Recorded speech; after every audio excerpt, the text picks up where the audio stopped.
RS diamond official YouTube channel में आप सभी साथियों का एक बार फिर से हार्दिक स्वागत है। जी हाँ साथी, कैसे हैं आप लोग? उम्मीद करता हूं आप लोग अच्छे होंगे। साथी, बहुत सारे अभ्यर्थियों के माध्यम से बार बार कमेंट आ रहे थे कि आखिर इस बार बिहार शिक्षक बहाली 7वां चरण में UR, OBC, SC, ST, EBC, EWS तमाम कैटेगरी के चाहे मेल साथी हो या फीमेल साथी हो, कितना कट ऑफ जाने वाला है। इसके बाद साथी मैं आपके सामने एक ऐसा डाटा साथी शेयर करने वाला हूं जो लगातार बिहार में, जिस डाटा को देखने के बाद साथी आपका भी चौंकना लाजमी होगा। लगातार बिहार में बीएड और डीएलएड कर रहे छात्र छात्राओं की संख्या को देखने के बाद आप भी साथी चौंक जाएंगे। और वर्तमान समय में अगर बहाली कर प्रक्रिया शुरुआत हो जाता है तो UR, OBC, SC, ST, EBC, EWS category के अभ्यर्थी को कितना मेधांक चाहिए, ये साथी मैं आपको मेल और फीमेल दोनों का बताऊंगा। साथ में साथी अगर बहाली का प्रक्रिया वायदी वे अगर अभी नहीं होता है तो इसका खामियाजा कितना भुगतना पड़ सकता है यूआर, एससी, एसटी, ओबीसी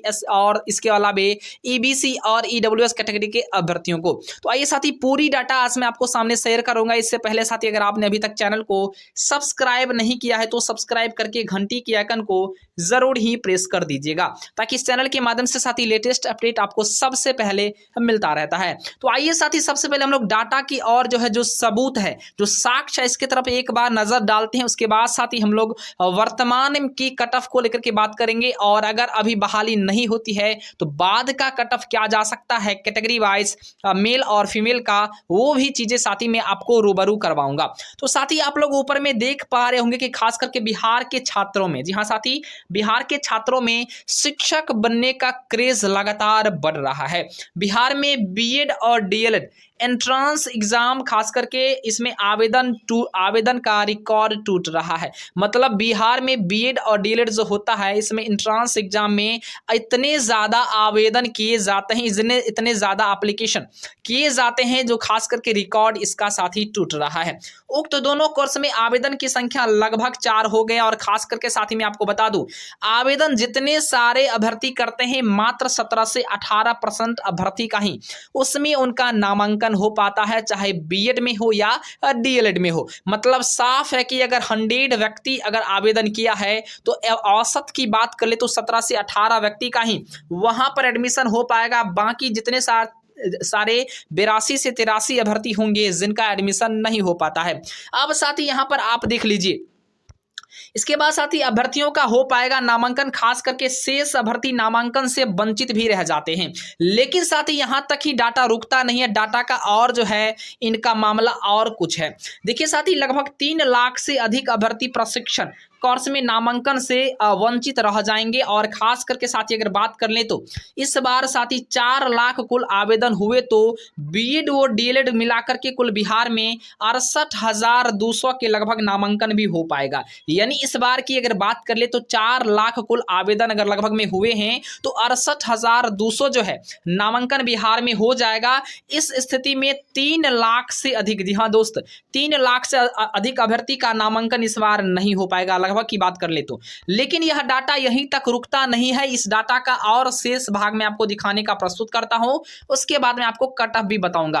अब साथ ही देखिए, मैंने आपको क्या बताया कि बिहार में बीएड और डीएलएड को मिलाकर अगर बात कर ले तो 68,200 अभ्यर्थी का नामांकन होगा, और बिहार से वो 30,000 से अधिक ऐसे दूसरे राज्य जैसे मध्य प्रदेश, हरियाणा, राजस्थान, वो उत्तर प्रदेश से बीएड और डीएलएड प्रशिक्षण प्रतिवर्ष प्राप्त कर रहे हैं। मतलब साफ है साथी कि 68,200 अभ्यर्थी अगर औसतन बात कर ले बिहार में अगर प्रशिक्षण ले रहे हैं। इसके अलावा 30 से 35,000 ऐसे कम से कम अभ्यर्थी हैं जो दूसरे राज्यों से अपना ट्रेनिंग कंप्लीट करते हैं, चाहे वो हरियाणा से करे, मध्य प्रदेश से करे, राजस्थान से करे या उत्तर प्रदेश से करे। यहां से साथी अपने अपने ट्रेनिंग को कंप्लीट करते हैं। कुल मिलाकर साथी अगर बात कर ले तो बिहार में जो बीएड और डीएलएड का साथी जो रफ्तार है, प्रतिवर्ष 1 लाख से ज्यादा अभ्यर्थी जो है खास करके बिहार में बीएड वो डीएलएड कर रहे हैं, यानी प्रति वर्ष कर रहे हैं। तो साथ ही आप भी इस डाटा से रूबरू हो गए होंगे कि बिहार में लगभग में 68,200 के आसपास बिहार सरकार के द्वारा खुद यहां पर ट्रेनिंग कराई जाती है। लेकिन इसके अलावे साथ ही और अभ्यर्थी जो वंचित रह जाते हैं वो अन्य राज्यों से अपना ट्रेनिंग करते हैं, लगभग में उसका भी डाटा 30 से 35,000 है। यानी औसतन अगर बात कर ले तो 1 लाख अभ्यर्थी प्रति वर्ष यहां पर बिहार में ट्रेनिंग कर रहे हैं बीएड और डीएलएड का। अब साथ ही बात कर लेते हैं कि आखिर जॉब कितनों को होता है और प्रतिवर्ष जो है अगर जॉब की बात कर ले और भर्ती की बात करें तो पूरा डाटा साथी आपके सामने मैं रूबरू कर देता हूं। पिछले वर्ष अगर साथी 2016 की बात करें तो 2016 से लेकर के अगर अभी तक की बात करें यानी 2016 से लेकर के 2023 तक तो साथ इसमें मात्र 42,000 प्राथमिक में बहाली हुआ है। मतलब प्राइमरी टीचर 1 to 8 का मात्र 42,000 7 साल में साथी बहाली हुआ है और 2700 बहाली मात्र यानी 2700 यानी 2700 बहाली मात्र हाई स्कूल में हुआ है और खास करके साथी उर्दू शिक्षकों को जॉब प्राप्त हुआ है। तो साथी आप डाटा देख सकते हैं कि 7 साल में मात्र इतने ही अभ्यर्थियों को नौकरी मिला है और प्रतिवर्ष लगभग में बिहार में 1 लाख से ज्यादा अभ्यर्थी ट्रेनिंग को कंप्लीट कर रहे हैं। अब साथ ही मैं आपको दिखाता हूं कि 1 लाख अगर प्रतिवर्ष कर रहे हैं तो साथ ही 7 साल में 7 लाख अभ्यर्थी, 8 साल में 8 लाख अभ्यर्थी, 5 साल में 5 लाख अभ्यर्थी। लेकिन साथ ही यह क्रेज यहीं तक नहीं रुकने वाला है। दिन प्रतिदिन औसतन अभ्यर्थियों की संख्या बढ़ती जा रही, खास करके बीएड और डीएलएड में।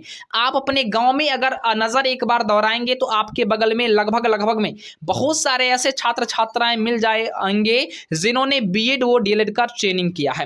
अब साथ ही बात कर लेते कि अगर बहाली का प्रक्रिया अभी यानी 2023 में अगर शुरुआत हो जाता है तो वर्तमान समय तक तो कितने मेधांक चाहिए, यानी खास करके सीटेट दिसंबर 2022 का एग्जाम जो हो चुका है, रिजल्ट आ चुकी है। इसके बाद साथ ही जुलाई की भी संभावना है सीटेट का, फिर दिसंबर की भी संभावना है। ऐसे में साथ ही उन दोनों को अगर छोड़ दिया जाए तो वर्तमान समय तक जितने अभ्यर्थी क्वालिफाई है लगभग में प्राथमिक 1 लाख से ज्यादा अभ्यर्थी क्वालिफाई हैं और माध्यमिक उच्च माध्यमिक में भी अच्छे खासे अभ्यर्थी क्वालिफाई हैं।